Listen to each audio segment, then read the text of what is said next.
Hello friends, welcome to study with Seema. तो आज ये पार्ट 5 है आप लोगों के सामने। पार्ट 4 हमने इससे पहले कल डिस्कस किया था। आज हम लोग पार्ट 5 के साथ हैं। आज हम लोग क्वेश्चन नंबर 81 से करेंगे। तो क्वेश्चन नंबर 81 है आपके सामने। भारत में प्रधानमंत्री निर्वाचित होता है, चयनित होता है, नामित होता है या फिर नियुक्त होता है? तो जो भारत का प्रधानमंत्री है वो इनमें से क्या होता है? निर्वाचित होता है, चयनित होता है, नामित होता है या फिर नियुक्त होता है? तो राइट आंसर क्या है? जल्दी से राइट आंसर आप लोग देंगे इसके लिए। राइट आंसर इसके लिए ऑप्शन नंबर डी, नियुक्त होता है।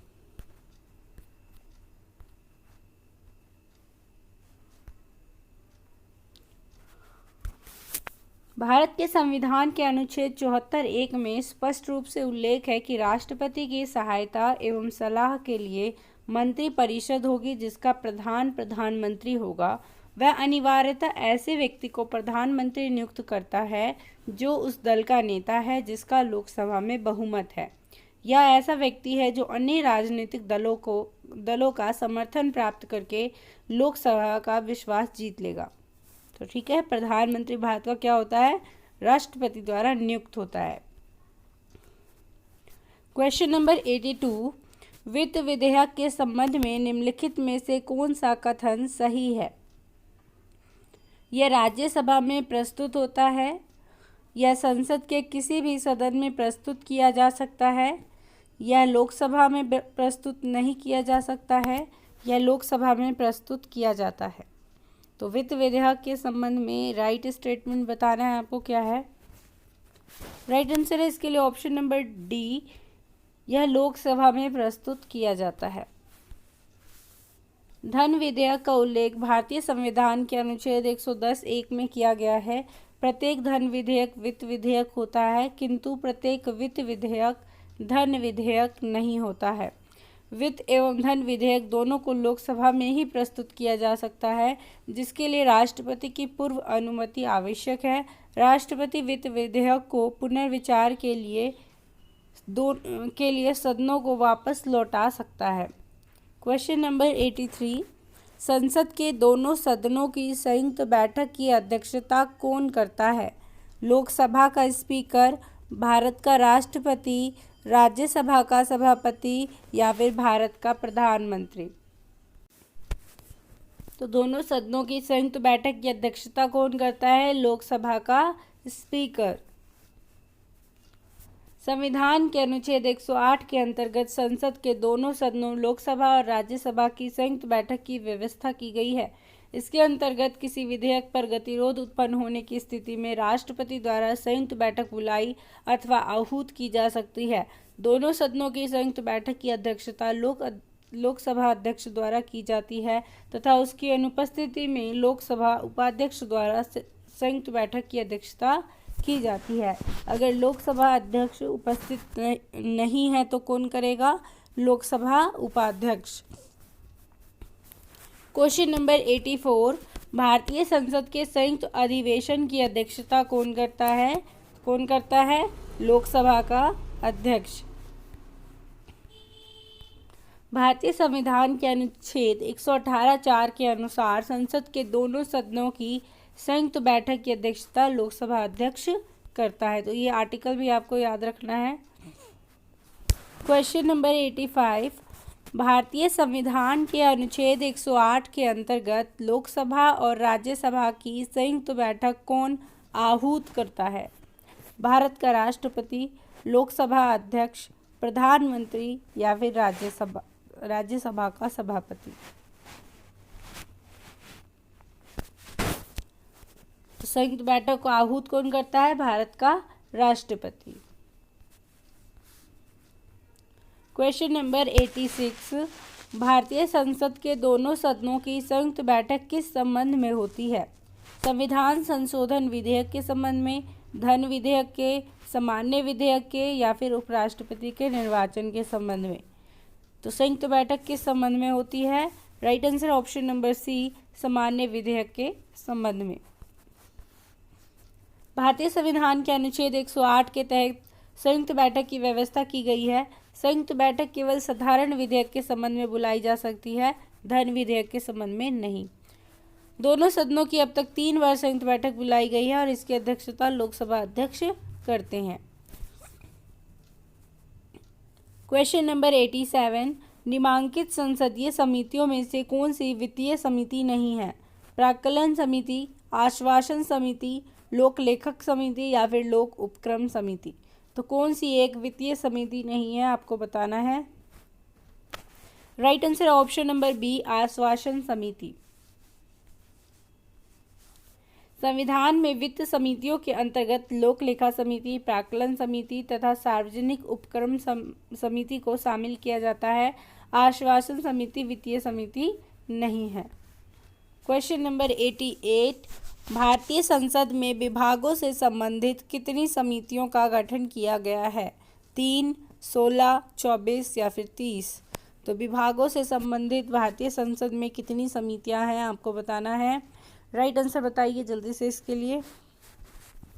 राइट आंसर है ऑप्शन नंबर सी, 24।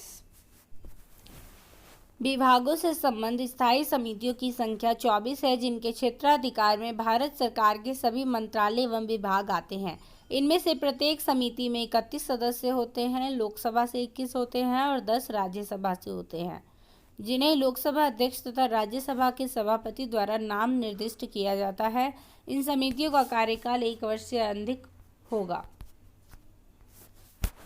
क्वेश्चन नंबर 89 है, राज्यसभा में विभागों से संबंधित स्थायी समितियों की संख्या कितनी है?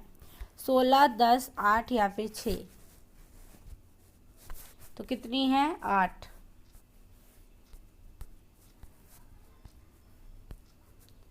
क्वेश्चन नंबर 90, राज्यसभा में विशिष्ट ज्ञान अथवा व्यवहारिक अनुभव संपन्न कुछ सदस्यों को मनोनीत किया जाता है।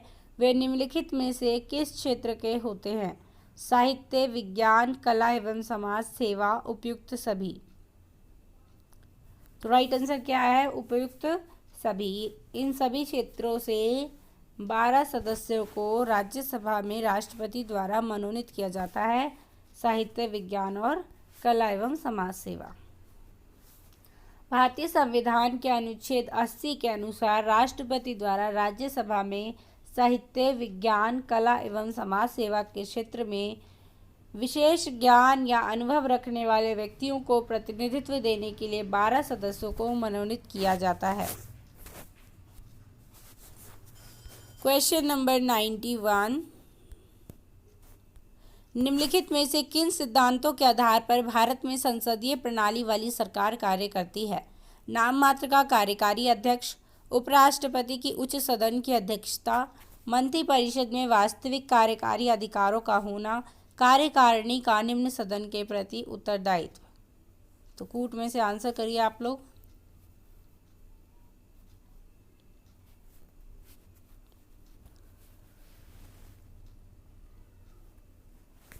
तो राइट आंसर है इसके लिए ऑप्शन नंबर सी, 1, 3 और 4। नाम मात्र का कार्यकारी अध्यक्ष, मंत्रिपरिषद में वास्तविक कार्यकारी अधिकारों का होना और कार्यकारिणी का निम्न सदन के प्रति उत्तरदायित्व। भारतीय संसदीय प्रणाली में कार्यपालिका के समस्त कार्य राष्ट्रपति के नाम से किए जाते हैं, परंतु उसके लिए यह अपेक्षित है कि वह मंत्रिपरिषद की सहायता एवं परामर्श से ही कार्य करे। इस प्रकार राष्ट्रपति केवल औपचारिक, संवैधानिक या नाम मात्र का प्रमुख होता है। वास्तविक कार्यपालिका शक्ति मंत्रिपरिषद में निहित होती है। मंत्रिपरिषद सामूहिक रूप से लोकसभा यानी निम्न सदन के प्रति उत्तरदायी है। इस प्रकार कथन 1, 3, 4 सही है, कथन 2 गलत है, क्योंकि संविधान में उपराष्ट्रपति को कोई कृत्य नहीं सौंपे गए हैं। यद्यपि राष्ट्रपति के बाद अधिकृत अग्रता अधिपत्र में सर्वोच्च स्थान उपराष्ट्रपति को दिया गया है। अनुच्छेद 64 के अनुसार उपराष्ट्रपति राज्यसभा का पदेन सभापति होता है।